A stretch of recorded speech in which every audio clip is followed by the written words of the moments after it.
সকল প্রশংসা মহারব্বুল্লাহ নামে যাত্রা শুরু করলাম।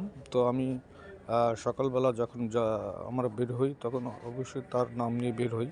অবশ্যই অবশ্যই যারা রাস্তায় বের হবেন অবশ্যই মহান রব্বুল আলামিনের নামে যাত্রা শুরু করবেন। এটাই হলো ভালো উত্তম কাজ। কারণ আপনি যদি তার নাম নেন অবশ্যই আপনি রাস্তাঘাটে বিপদ আপদ থেকে রক্ষা পাবেন। তো আমি সকালবেলা বের হয়ে পড়লাম যে মাওয়ার উদ্দেশ্যে। চিন্তা করলাম একটু মাওয়াতে যাই, অনেক দিন যাওয়া আসা করি না। তো রাস্তায় প্রথমত দেখলাম তিন ভাই দাদার হেলমেট ছাড়া গাড়ি চালাচ্ছে। এটা আসলে ঠিক না। আপনার সেফটি না থাকলে আপনার ফ্যামিলি থাকে, তারা আপনার জন্য চিন্তা করে।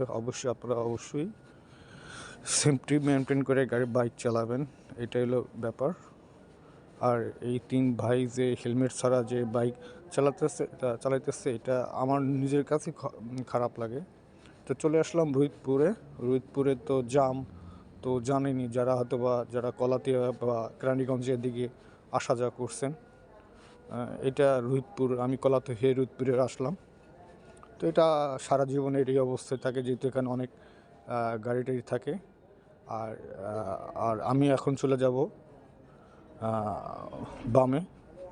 আর এই ট্রাকটা অনেকক্ষণ যাবত ডিস্টার্ব করতেছে, সরানো যায়ও না। তো আমি এখন চলে গেলাম বামে। সোজা যেয়ে বামে একটা রাস্তা আছে, ওই রাস্তা দিয়ে আবার ডানে।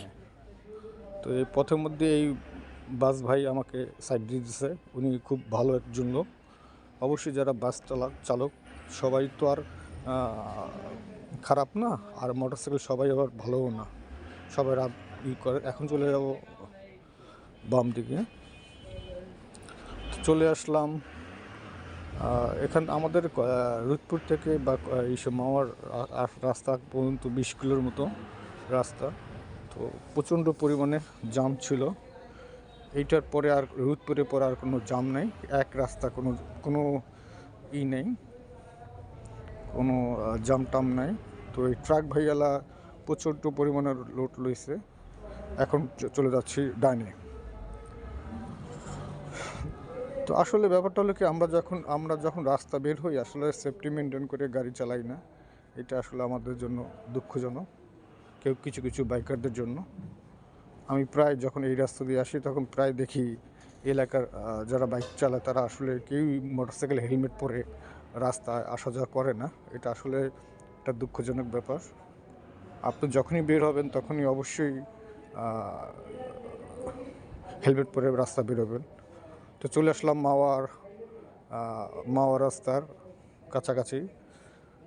তো অবশ্যই যখন মেন রাস্তা দিয়ে চলাফেরা করবেন অবশ্যই আপনারা ডান বাম দিকে তাকিয়ে রাস্তা চলাফেরা করবেন, এতে আপনার জন্য ভালো। এই হলো মাওয়া টোল প্লাজা। না, এটা হলো কুচামরা ব্রিজ থেকে আমি পুরাতন সেই মাওয়া রাস্তার দিকে অগ্রযাত্রা করতেছি। এই সেই পুরাতন মাওয়া রাস্তা, এটা আসলে অনেকেই চিনেন সেই পুরাতন ব্রিজ। আসলে এটা বলবার নয়, এই রাস্তা দিয়ে বহুতবার আসা যাওয়া করছি। তার কোনো নেই, যখন ফেরি ছিল তখন এই রাস্তা দিয়ে বহুতবার আসা যাওয়া করছে। এই রাস্তাটা রাখা হয়েছে এই কারণেই, কিন্তু মেইন এক্সপ্রেস হাইওয়ে যদি কোনো সময় যদি জাম পড়ে, এইটা তার বিকল্প রাস্তা।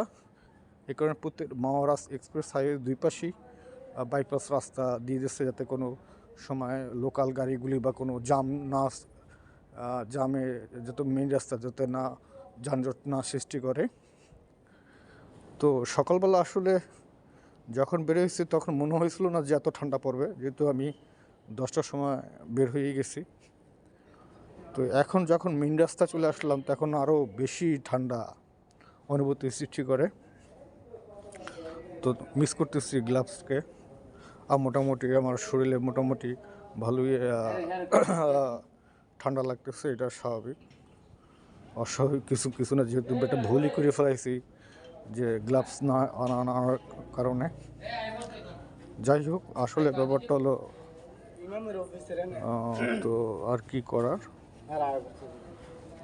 যে, খুব কাছাকাছি চলে আসবো। এখন অত শ্রীনগর থেকে আমি ভিতরে ঢুকবো, মেঘমাও এক্সপ্রেস হাইওয়ে ঢুকবো।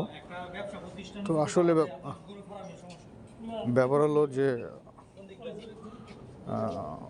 কোনো কিছুই সম্ভব কোনো সম্ভবই না যে এত ঠান্ডার ভিতরে বাইক রাইড করাটা খুব কষ্টদায়ক। আসলে বেরিয়েছি হঠাৎ করে, চিন্তা ভাবনা ছিল যে একটু মাওতে যাবো, একটু ঘুরবো, তারপরে এত ঠান্ডার ভিতরে যে এরকম একটা সিচুয়েশনে পড়বো তা আসলে কল্পনা করিনি।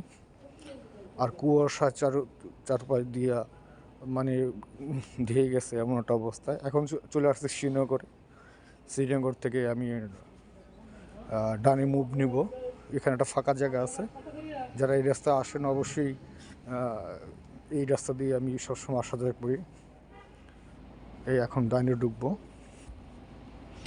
আমার আসলে যখন এই রাস্তা আসি তখন অথবা 40-50 এর স্পিড থাকে না। তো আমি যেহেতু এক্সপ্রেস ওয়েতে চলে আসছি, আমি 60-70-75 উপরে উঠাবো না, কারণ আমি আমি আমার নিজের লিমিটেশনের উপরে আমি বাইক চালাই। আমি অতিরিক্ত কোনো রাফ করি না, কারণ যত গতি তত ক্ষতি, এটা সবসময় আপনারা চিন্তা করবেন। নিজের দিক দিয়ে হোক বা পরিবারের দিক দিয়ে হোক, সব জিনিসই চিন্তা ভাবনা করে রাস্তায় চলাফেরা করা উচিত। এটা সব বাইকারদের চিন্তা ভাবনা থাকে। তারপর মানুষ একটু উৎসাহে বাইক টানে, এটা করা ঠিক না। যে কোনো সময় আপনি অ্যাক্সিডেন্ট হতে পারেন। তো সামনেই পুলিশের ক্যামেরা করছে, একটা গাড়িকে থামিয়েছে।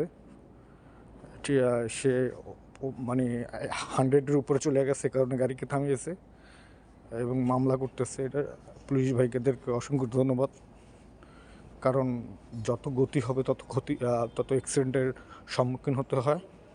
যেহেতু এখানে 80-র লিমিটেশন আছে, তো আপনারা 80-তেই চালান। আমি যখন বাইকে যখন আসা যাওয়া করি তখনই প্রায় দেখি 100-100-100-এর উপরে বাইক চালায়। গাড়ি বা বাসেও, বেশিরভাগ বাসেও দেখি 100-র উপরে গাড়ি টানে। এটা ঠিক না। আসলে আপনারা যখন 40-50 জন যাত্রী যখন নিয়ে যান, তখন অবশ্যই তাদের কথা চিন্তা ভাবনা করে করবেন। আর এখানেও আরেকজনকে আটকাইছে, কারণ আছে, উনি 100-র উপরে গাড়ি টানছে স্পিডে। তো পুলিশ ভাইকে ধন্যবাদ। এরকম স্পিড যারা করে অবশ্যই তাদেরকে মামলা দেবেন, এটা আমার আপনাদের কাছে অনুরোধ। যেহেতু আমি বাংলাদেশে আইন মেনে গাড়ি চালাই, যখন যে স্পিডে আমার হয়তো বা লং রাস্তায় 70-75 উপরে ওঠে না, আমি ইচ্ছা করলে 100 উঠাতে পারি। দরকার কি? কোনো দরকার নাই। আর বাম পাশের লেনটা, এটা হলো ট্রাকের লেন, যারা মালামাল টানে তাদের জন্য এই লেনটা ব্যবহার করে, স্কেল দিয়ে সঠিকভাবে করে তো পদ্মা সেতুতে পার করে, এটা তাদের জন্য। তো সামনেই টোল প্লাজা চলে আসলাম, খুব কাছাকাছি। তো আর কি, যেহেতু এখানে আসছি কিছুক্ষণের জন্য চা খাবো, তো এখন চলে যাব এখনই ওই সামনে টোল প্লাজা, মা এক্সপ্রেসের টোল প্লাজা। তো সামনে আমি যাব ডান দিকে কিছুক্ষণ চাটা খেয়ে সেই আমি বিক্রমপুর বালিগাঁও চলে যাব। তো অবশ্যই ভিডিওটা যদি ভালো লাগে আপনারা অবশ্যই লাইক কমেন্ট করবেন। তো সবাইকে ধন্যবাদ, সবাই ভালো থাকবেন এবং আমার জন্য দোয়া করবেন। আসসালামু আলাইকুম।